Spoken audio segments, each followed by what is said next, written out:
Nunca antes ningún proceso de paz en Colombia ni en el mundo entero había presenciado un hecho como el que tuvimos la oportunidad los colombianos de presenciar el sábado anterior en La Habana, Cuba. Jamás los victimarios de este país ni los victimarios del mundo entero durante un proceso de paz habían tenido la posibilidad de participar en la etapa de las conversaciones. Las víctimas normalmente en los procesos de paz exitosos en otras latitudes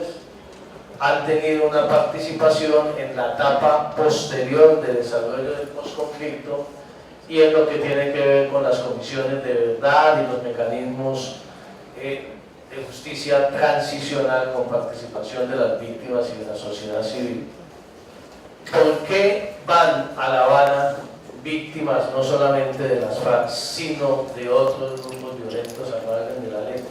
Por una razón muy simple y muy sencilla, porque lo que se está negociando en La Habana es el cierre definitivo del conflicto en Colombia. Y el conflicto no solamente ha sido entre las FARC y el Estado colombiano, ha habido otros grupos violentos que han generado víctimas en este país, y no sería justo con muchas de esas víctimas que no han tenido la oportunidad de participar en el proceso, escucharlas o dejarlas de escuchar para ver cuál es su visión sobre ese fin del conflicto en Colombia y qué esperan las víctimas de ese cierre del conflicto. Lo peor que le podría pasar a este país es que avanzáramos, y sería un camino equivocado el que tomaríamos, en una división de las víctimas en razón de quién es su victimario y en una división de las víctimas en su dolor. Las víctimas todas tienen el mismo dolor. En la mesa de negociación en La Habana se acordó que el Centro de Pensamiento de la Universidad Nacional, que Naciones Unidas como observador imparcial del conflicto y mediador internacional, y hoy con un acompañamiento muy efectivo y muy directo de la Iglesia Católica Colombiana, de la Conferencia Episcopal, a través del Monseñor Castro, sean los que adelanten ese proceso de selección. Han tenido unos criterios fundamentales, amigos congresistas, señores representantes. Primero, que sean